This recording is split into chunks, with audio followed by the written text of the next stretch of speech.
जुड़े वेझो सेलोर शाख जी आबादगारन पारा पानी कोर्ट खिलाफ एहतजाज कियो वियो। आबादगारन माशूक खान लगारी, अब्दुल हमीद लाशारी ऐं ॿियनि चयो त हू पानी खोट सबबि गुज़िरियल साल बि कणिक जी पोखाई न करे सघिया हुआ, जॾहिं त हिन साल बि सेलोर शाख जो पानी बिना शेड्यूल बंदि कयो वियो आहे। हुननि चयो त फसल न थियण सबबि आबादगार ऐं हारी कर्ज़ई बणिजी विया आहिनि।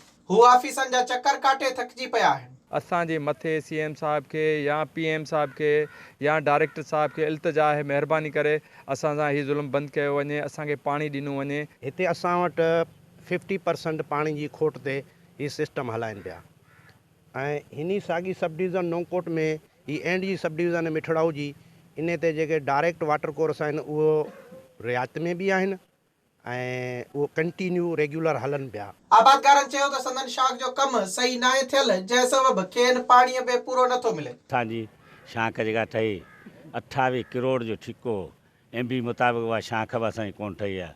असांखे अधु पाणी मिलंदो, 8 ॾींहं बंदि, 8 ॾींहं हले थी, उहा बि गेज पूरो असांखे कोन थो मिले।